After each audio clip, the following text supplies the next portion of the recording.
네, 안녕하십니까. 정창수입니다. 오늘은 경상남도 예산하고 분권 이런 걸 중심으로 말씀드리려고 해요. 지금 경상남도의 재정은 많은 걸까요? 적은 걸까요?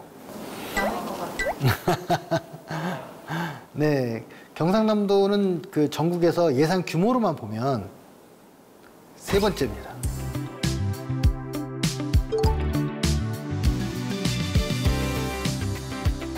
어디가 제일 많겠어요? 경기도입니다. 인구가 1,400만이니까. 그다음에 서울이 이제 950만밖에 안 되니까 서울. 그다음에 경남이에요. 예전에 강의 때 말씀드린 것처럼 형평을 맞춰주기 때문에 그런 거라고 생각하시고, 뭐 그렇다고 또 경남이 돈이 많다 그런 얘기는 아니고요. 적다는 말은 조금 그렇다라는 얘기죠. 그래서 우리가 지금 재정 얘기할 때 현재 가장 큰 현안이 재정 분권이잖아요. 한번 생각해보고 넘어가야 되는 게 뭐냐면, 분권하고 재정 분권, 지방 분권하고 균형 발전이랑 차이가 뭘까요? 분권은 권한을 나눠주는 거예요. 행정 권한도 있지만 재정 권한을 나눠주는 거거든요. 균형 발전은 뭐예요?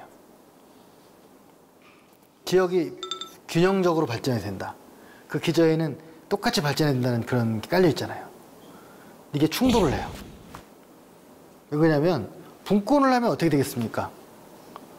우린 나눠주는 것만 생각하는데 나눠주면 또 스스로도 할 수 있다는 거잖아요.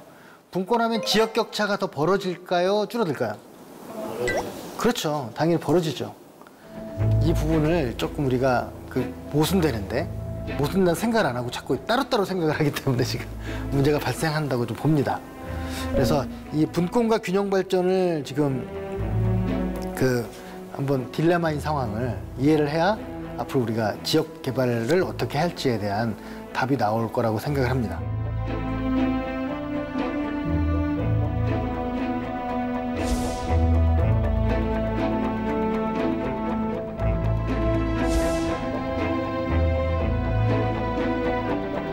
그래서 재정을 분권을 하고 균형 발전하면서 돈을 좀 많이 비슷하게 나눠줬잖아요. 그러다 보니까 어떤 이제 일들이 벌어지냐면, 조금씩 지방자치단체들이 재량을 이제 펼 수 있게 되는 여지가 생겨난 거예요. 사실은 돈이 여유가 있기 때문에. 그래서 작년도에 코로나 때문에 재난지원금 지원했잖아요.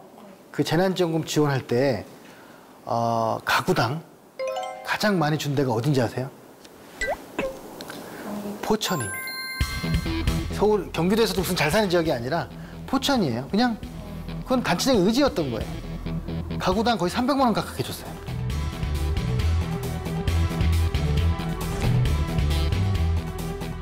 경기도에서 준 돈이 있는데 그게 한 7, 80만 원 줬는데 거기서 또 플러스 해가지고 준 거예요. 잉여금이 많다고 했잖아요, 지자체들이. 잉여금이 팍 준 거예요. 써버린 거예요. 그게 옳으냐 그러냐는 또 판단을 또 할 문제지만, 여하튼 거긴 쓴 거죠. 쓸 수 있었다는 거죠. 다른 곳은 못 썼다는 거고. 그래서 지자체마다 3배, 4배 이상 차이가 나는 그런 일이 작년에 있었습니다. 이런 것들을 생각을 해보면, 저는 이제 지방자치 분권을 할 때 일단은 분권이 쉽지 않겠다라는 생각이 들어요. 그런 면에서. 분권을 해야 된다고 생각하지만. 다만 이렇게 됐을 때 뭐가 문제가 되냐면, 재량을 넓히면 또 어떤 문제가 생기냐면, 지역 간, 그러니까 이 경제 격차뿐만 아니라 정책의 격차도 벌어져요. 미국에서 예전에 레이건 시대 때 분권을 강화시켰더니 어떤 현상이 일어났냐면, 2가지 현상이 일어났는데요.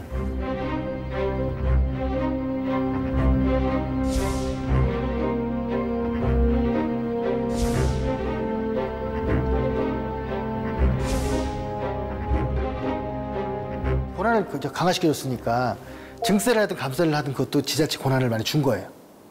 세금이 늘어났을까요? 줄어들었을까요? 줄어들었죠. 왜냐하면 발로 하는 투표라고 해서 이거 세금 높았나? 딴 데 이사 갈래? 그렇게 될 수 있기 때문에 세금을 낮춘 거예요. 특히 캘리포니아 같은 경우에는 낮춘 다음에 앞으로 증세하려면 3분의 2의 지지를 받아야만 증세한다.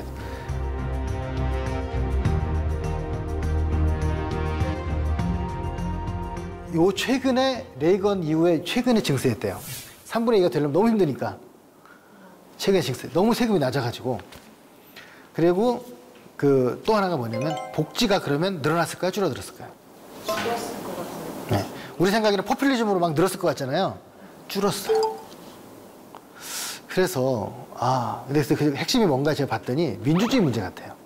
줄었을 때 그럼 왜 우리가 주냐고 뭐 이제 항의를 하고 이런 사람들이 적었다는 거죠. 자기 지역만 바라보거나 뭐 이렇게 됐기 때문에.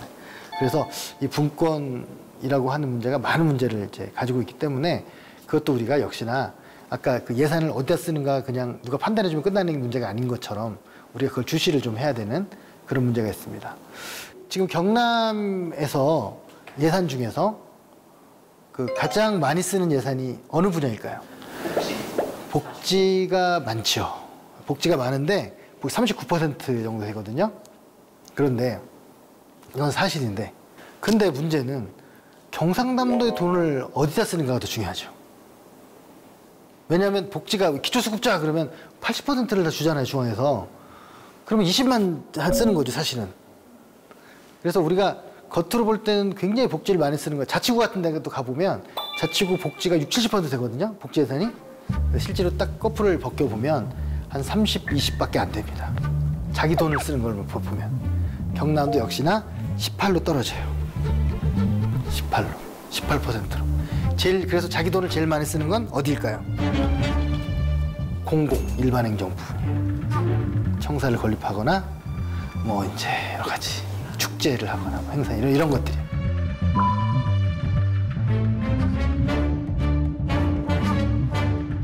이게 전체 예산은 12%인데, 자기 돈만 쓰는 걸로 계산하면 28%로 늘어나요. 그래서 이게 이제 우리가 구조를 알았을 때 판단할 수 있는 거죠, 사실은. 뭐, 제가 막, 자치구 같은 데서 복지 예산 때문에 재정이 압박되고 막, 그러면 복지 예산을 빼버리면 어떻게 될까요? 그래서 모르고 그럴 수도 있고, 알면서도 그럴 수도 있는데, 이제 그런 부분들을 좀 우리가 주인이니까, 주인은 더 많이 알아야죠, 머슴들보다. 대리인보다 더 많이 알아야 되기 때문에, 그거를 제가 오늘 설명을 드리는 거고요. 그랬을 때, 의료가 굉장히 중요한데요. 우리나라 의료가 거의 80조가 됩니다. 근데 이 예산에 안 들어와 있는 건 10조밖에 없어요. 예산 밖에 있는 거예요. 건강보험공단이기 때문에. 그런데 공공의료시설에 대해서 적자를 지원해주고 메꿔주고 할 수 있는 운영비를 메꿔줄 수 있는 근거가 생겼다는 거예요. 왜 그러냐면 계산을 해보니까 일반 의료시설에서 병원에서 과잉의료 진짜 많이 하잖아요. MRI, CT 등등 이런 거 찍는 것만 1조가 넘겠어요. 그래서 그 공공의료시설을 좀 많이 만들면 아주 많이 아니더라도 최소한만 만들어주면 거기는 공공의료시설은 과잉진료를 안 하니까 그러면 거기서 적자가 좀 나더라도 오히려 그게 건강보험공단 전체에는 플러스가 되는 거예요. 저는 이제 앞으로 우리가 예산을 볼 때 종합적인 시각을 가져야 된다. 그것과 함께 하나 꼭 제가 여러분들한테 권유드리고 싶은 보고서가 하나 있는데 사회조사 보고서라는 게 있어요. 사회조사 보고서 뭐냐면 지역 주민들이 원하는 게 뭔지를 조사하는 보고서예요. 그럼 거기에는 뭐 예를 들면 교통을 하는데도 10대가 원하는 교통, 30대가 원하는 교통, 50대가 원하는 교통 다르겠죠. 그런 것들을 보면서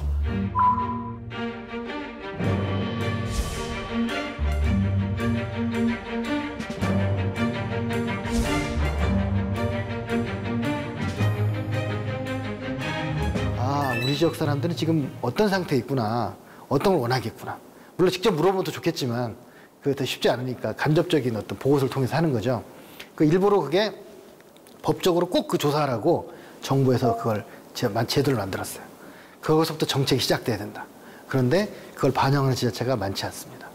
그래서 일단 시민들부터 알고 계시면서 해야 될 것 같아요. 그러면 조금 낭비를 줄이겠죠. 낭비가 뭐라고 그랬습니까? 방향의 문제와 목적의 문제가 있는데 방향은 틀리지 않을 거 아니겠습니까? 그렇죠? 그래서 그런 분들을 고려해 있어서 이 경상남도, 부산 이쪽에 대해서도 시민이 생각하는 것과 올바른 방향이 뭔지 그것에 따라서 하는 것들을 좀 고려해 주는 그런 시민, 주인으로서의 시민, 결정할 수 있는 주인이잖아요. 그래서 그런 진정한 주인으로 우리 주민들께서 거듭나시기를 바라면서 오늘 이제 경남에 대한 이야기를 이제 중심으로 강의를 좀 드렸는데요. 아무튼 저는 결국은 예산에서 제일 중요한 거는 세 가지라고 생각합니다. 투명성, 책임성, 주민 참여예요. 투명성은 그냥 던져주는 자료가 아니라 이해할 수 있게 아까 제가 지적한 부분들이 꼭 중간에 누가 다시 한번 정리해주고 해야지 되는 게 아니라 행정이 해준다면 제일 좋겠죠. 그걸 행정 3.0이라고 하는데 그런 투명성, 책임성은 관료제가 특히 재정 정책에 관한 부분들을 책임지는 사람이 없는 걸로 만들어 버렸는데 최소한 그 정치적 책임뿐만 아니라 조금 경종을 울릴 만한 어떤 책임을 지는 그런 결과가 나왔으면 좋겠고 마지막으로 시민 참여입니다. 결국은 참여에 있고 관심과 참여에 있습니다. 그래서 뭐 단순히 방송 보고 이런 걸 떠나서 직접 참여하는 것과 그리고 참여하는 사람들을 후원해 주는 것 이런 것들이 필요하다고 봅니다. 그 에피소드 하나 말씀드리면 저기 은평구에 가면 거기 의원이 14명인가 그런데 15번째 의원이란 분이 계신데요. 시민 중에 한 분이 직업 삼아 계속 의회를 방청하고 모니터하고 보고서를 내는 거예요. 시간이 흐르니까 한 5년 흐르니까 나중에는 공무원이나 의원들이 그 시민한테 가서 이런 건 예전에 어떻게 했어요? 하고 물어보게 되는 거예요. 그러니까 이게 전문성이라고 하는 건 사실은 시간이 해결해 주는 측면이 많거든요. 그래서 정말 어떻게 보면 좀 훌륭한 시민이라는 생각이 드는데 그게 만약에 한 명이 아니라 여러 명이면 좀 분담이 되겠죠. 그래서 주인 노릇 쉽지 않습니다. 주인 노릇은 좀 더 많은 에너지와 여러 가지 시간을 좀 써야 되고요. 내가 이런 것까지 해야 돼라고 생각하지 마시고 내가 주인이니까 이렇게 하는 거고 이 대리인들이 주인 노릇하는 것을 막아야 된다라고 생각하신다면 그게 꼭 뭐 그분들이 나빠서 그런 게 아니라 보다 좋은 결정, 보다 좋은 방향으로 경남이 가게 하는 그런 거라고 생각하시면 좋을 것 같습니다.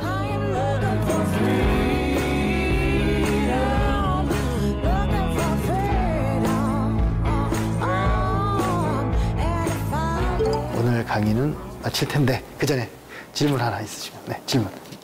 기초에서 실행할 때는 그 목적이 왜곡되기도 하고 잘 실행되지 못하는 경우가 많다고 하는데 제가 이야기로 그 원칙들이 매번 좀 달라질 수밖에 없는 그런 이유들 때문인지 아니면 다른 이유가 있는지 거기에 대해서 또 해소 방법들 잘 배분한 것만큼 안에서도 지자체에서도 이제 좀 더 원칙을 바로 세우고 많이 휘둘리지 않으면서 이렇게 빠르게 결단하고 실행할 수 있는 그런 방법들 없는지 한번 여쭤보고 싶습니다. 뭐 중앙이 그렇게 잘하는 것 같지는 않은데요. 그래도 상대적이겠죠. 상대적인데 왜냐하면 중앙은 그런 어떤 통제와 견제 시스템이 많이 살아있어요. 그러니까 국회의원들이 좀 욕을 많이 먹긴 하지만 지방의회보다는 좀 더 많이 역할을 하고 있죠. 국회 안에 또 5,000명이나 되는 직원들이 또 그런 역할을 하고 있기 때문에 그런 게 있는데 아무튼 그런 거고 지역으로 왔을 때 그 부분들이 원칙이 자주 바뀌면 원칙이 없는 거죠. 아니면 원칙을 변화하는 걸 원칙으로 하면 괜찮지만 원래 지켜야 되는 원칙이라고 해놓고 자꾸 바뀐다면 문제가 많은 거고요. 그리고 칸막이 문제가 어디보다도 심각합니다. 제가 예산 그런 걸 얘기를 해보면 저건 어느 부서 돈이야라고 하는 말이 너무 쉽게 나와요. 그리고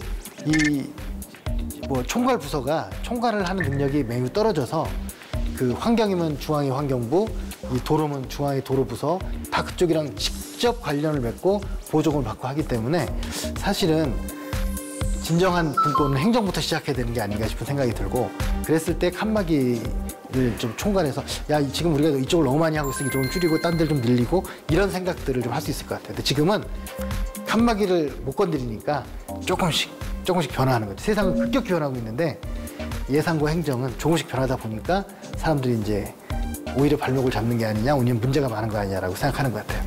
총괄 기능이 살아있는 리더십, 행정 시스템 이게 중요하다고 생각합니다. 네, 오늘 이제 경남 예산에서 말씀을 드렸고 그리고 이제 여러 가지 시민 참여나 이런 부분까지 강조를 드렸는데요. 앞으로 이 예산이라고 하는 부분들이 나라를 움직이는 주요한 기둥이라고 생각하시고 주인된 노릇을 하려면 나는 무엇을 해야 될까를 잠깐이라도 생각해 보시는 계기가 되었으면 합니다. 네, 오늘 강의 마치겠습니다.